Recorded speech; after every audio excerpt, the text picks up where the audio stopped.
explosions.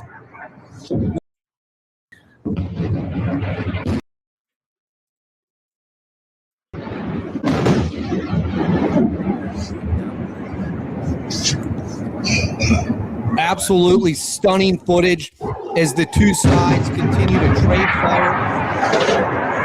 Hezbollah now officially in the war, attacking Israel.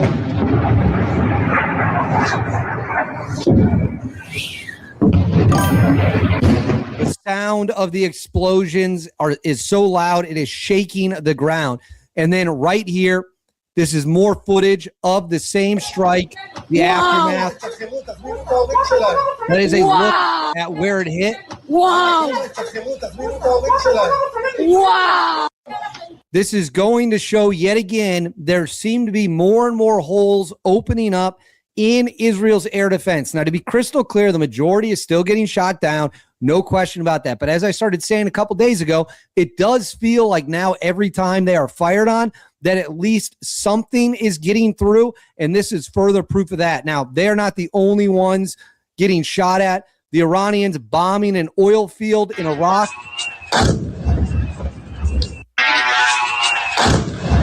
They're going for the oil infrastructure now. Remember, President Trump bombed Karg Island in Iran, when the island off the coast of Iran, but Iranian territory, their main oil export hub, right? Hit it hard. I believe they hit more than 100 targets, but they did not hit the oil infrastructure. Now, Iran responding with direct hits against oil infrastructure in Iraq. And then right here, Iran releasing more footage of the Kibir Shekan missile that is being fired on Israel, one of the most powerful missiles in Iran's arsenal. You see the missiles are up.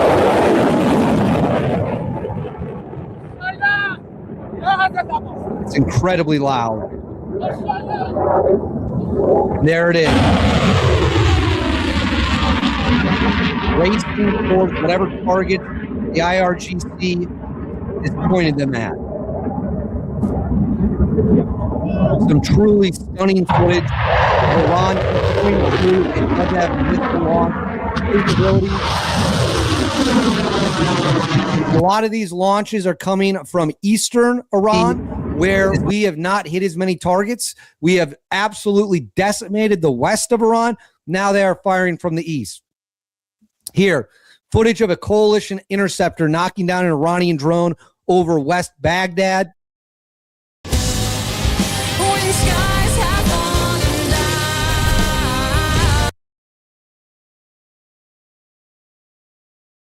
Huge explosion in the air. I believe we might have had a little tech issue there. I apologize if so. I want to make sure you guys can hear the sound of this explosion. Explosions continuing to rock different places. Now, the UAE is under more attack.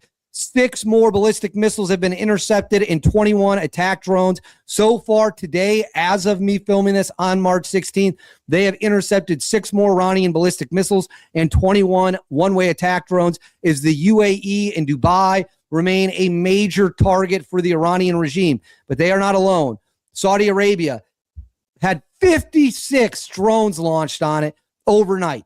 56 drones launched at Saudi Arabia at their oil infrastructure. They are targeting the oil. Iran wants to blow up everyone's oil infrastructure, which is a massive escalation and further proves this situation is not done. Now we're going to get into the American side of the equation. You're not going to want to miss this. This is footage of missiles. Literally, in the video, you're going to see the missile come in right there. So that right there, there are. The missiles are coming down. Right there, 2 more. That's 4 total. Right, the impact explosions.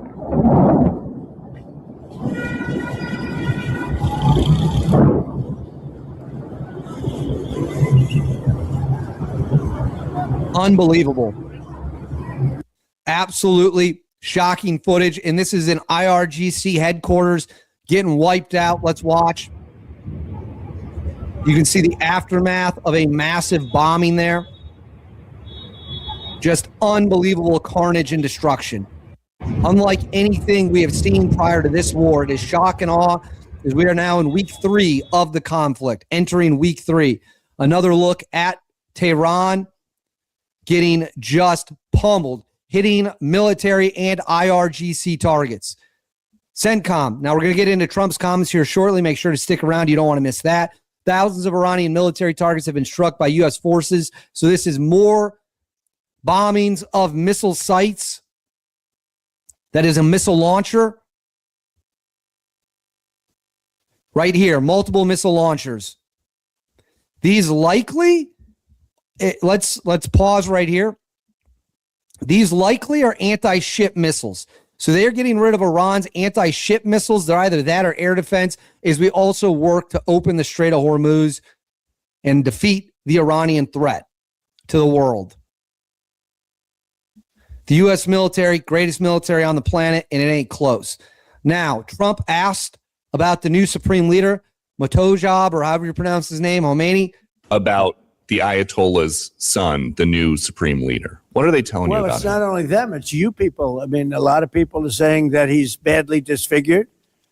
They're saying that he lost his leg, one leg, and he's, been hurt very badly. Other people are saying he's dead. Nobody's saying he's 100% healthy. And he hasn't spoken because the Ayatollah would sit and he'd spew hate from a form of a throne, not as nice as a throne. So right there, President Trump making it clear the United States at this point in time does not know for sure the medical status. There's also been reports that he has been evacuated to Russia, but he is saying we don't even know if he's alive, but if he is alive, he is in critically wounded condition, possibly missing limbs, disfigured. And then right here, Trump announcing that they really don't even know who's actually functionally running the country. But we don't know who their leader is. We have people wanting to negotiate. We have no idea who they are. And so President Trump right there again, making it clear they do not even know who is fully in control. And then right here, Trump announcing this will be a massive day of strikes to get the Strait of Hormuz open. What they're doing. But we're hitting them very hard. And today is a big day where we're pounding a certain area that has very much to do with the Strait. And I think we'll get it going very soon. In addition, we do have other nations coming in. You need people to watch and people to see. We have other nations coming in. So President Trump announcing more massive strikes are underway. All right, I'm going to pull this off the screen. So as of me filming this on March 16th, Israel continues to take direct hits. Israel continues to be shot at by Hezbollah up in Lebanon. They continue to be shot at by the Iranians, by the IRGC, by the missile forces, as their air defense does its best to shoot down as many drones, missiles, and rockets that it possibly can. The United States continues up our bombing campaign as the Iranians also continue to target the oil infrastructure. So that is where we're at. President Trump with further comments, making clear to the world what is going on at this very moment. I will continue. All right, y'all. So we got more updates on what's going on now. Let me go back.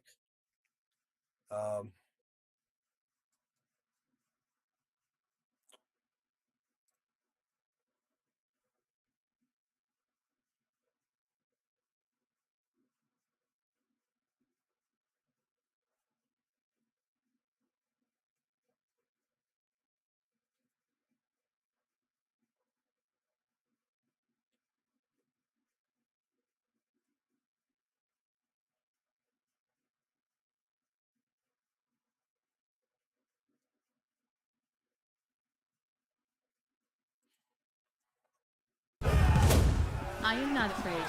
I was born to do this.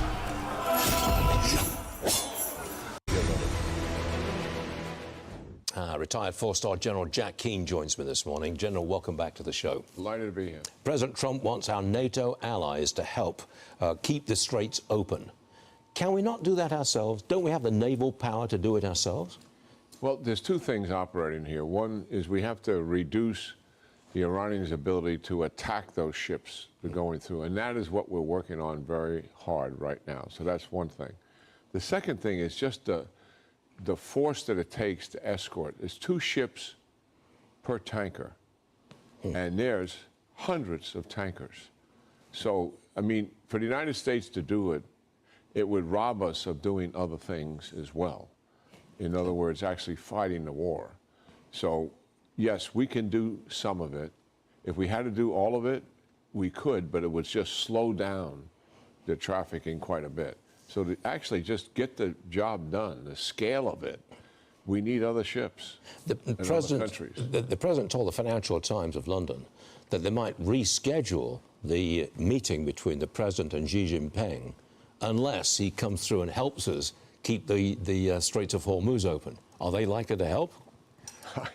I think it's a stretch to it. I mean, this is their partner, this is their ally. They have a vested interest in Iran surviving this thing and coming out the other end with some capabilities so they can continue to be a thorn in the side of the United States and our allies in the region.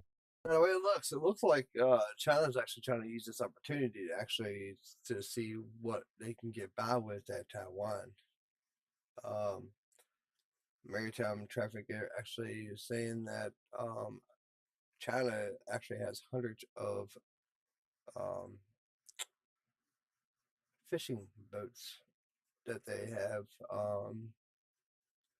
a part of the maritime plan for their naval forces. I mean, they are linked together. Just as much as Russia and China are linked, those three countries, to include North Korea, they're the most significant strategic challenge. Those four countries working together that we have faced since World War II. And we can't break them up. And I don't think we can break them up. Even Just over negotiations. I don't think it would happen. And don't blame the president for trying.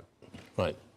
There's a lot of speculation that we've got 2,500 Marines in the area and special forces as well. The speculation is that maybe they'll go to that site where they've got all this uranium, enriched uranium, take the uranium and get rid of it, and that solves the problem. You know anything about that? Well, I think Can you tell me anything about that? there are plenty of options out there to take down targets that are not conducive to airstrikes. So if there are targets out there, say enriched uranium, if that's the case, then certainly a raid type operation would be appropriate. And that's a possibility. When the president has said, you know, I haven't ruled out ground forces, I think in the back of his mind, because he's been briefed, there are targets that it would be better to use a ground force raid to deal with that target than an airstrike. It's not, you don't roll in with tanks and landing craft. You don't do that. No, there are no plans here to do what Putin is doing. Putin is trying to take control of Ukraine and change the political order, put a stooge in place. And he's been failing on that for 4 years. He's in his 5th year of trying to do that. What we're doing here is not that at all. All we want to do is take away their offensive capability now and in the future from attacking, to include nuclear weapons. The Israelis, Stuart, they have added a little bit more to that.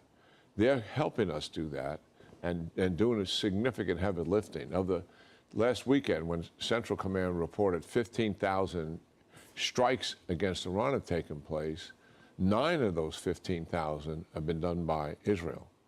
So they are significantly involved here. But the other thing that they're doing is destroying the organizations that sustain the regime. IRGC, Law Enforcement Command, the Basim Militia, which is the repressive arm, the police infrastructure. And the mission they've given themselves, in addition to taking down the offensive weapons now and in the future, is to set the conditions for an eventual regime collapse. That is what they're about. So those two tasks, we're working on our piece. They're helping us with our piece in terms of the weapons. And the other one, hopefully in the future, the regime collapses and they begin to change themselves, and eventually the people get involved in being able to do it also. Some Democrats are beginning to question the mission, it seems to me. We've got Congressman Jim Hines questioning the end goal of Operation Epic Fury. Just watch this. There's a reason why Democratic and Republican presidents in the last 30 years haven't done the attack that Donald Trump decided to do. And again, every American who's filling their tank today at 60 cents a gallon higher than it was 2 weeks ago is going to understand why that is. We've already lost 13 people in the Iran conflict. We could lose more. So, it's a little early to cheer this president. Early to cheer this president. So we need unity in this country if we're going to fight a war successfully. Yeah, in all due respect to the congressman here, I mean, is he ignoring history here? Iran has killed over 2,000 of us, going all the way back to 1983, when they blew up 2 embassies and a Marine barracks and kept killing us over the next decades. Yeah. They attacked during the Biden administration when there was a Democratic president. During his administration, at our bases in Iraq and Syria, over 300 times. And we never responded against Iran. How long do we perpetuate this killing of us? And we should not do it because of oil prices. I think if you ask the American people straight out, are you willing to put up with higher oil prices for several weeks while we finish this regime and stop them from killing us and attacking our bases? And the fact that they may have nuclear weapons capability and they fully intend to build missiles that can reach Europe and the United States? I think the overwhelming majority, if that question was asked properly, would say, let's get on with it. Yeah, phrase the question like that, and they do it. Oil prices aside, I mean, I challenge the congressman to deal with those facts and to come to that same conclusion he just said, that over oil prices, we shouldn't do it. When it comes to casualties, the initial casualties killed in combat was in the first 24 hours. We haven't had any casualties killed in combat since that. These casualties, fortunately and blessedly, are enormously light. True of the civilians' casualties and military casualties. No, he's right. He's definitely right about that. The casualties have been, now don't get me wrong, I don't condone war or anything like that, or I don't provoke war here on the channel or anything like that, but he is right that the casualties have been low compared to Afghanistan, and Kuwait. I mean, war, you're going to have fatalities. God bless our souls. To each side, I'm not just saying for all sides, I'm just saying for both sides. Because I'm sure there's people fighting on their side that don't want to fight against us, but they have to. Because if not, you know what happens to them. You see what happens to their own people. 30,000 of them. It's insane. It is insane.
This is the oldest aircraft that we have in service.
100 bundles of chaff and F-16 pairs like water.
insane the kind of power they have. Seriously.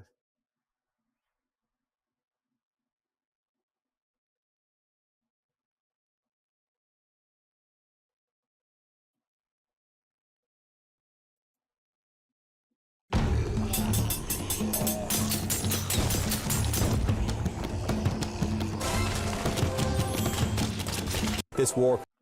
All right, y'all. That's all I got right now. But I will be up to date. I'll be back on tomorrow.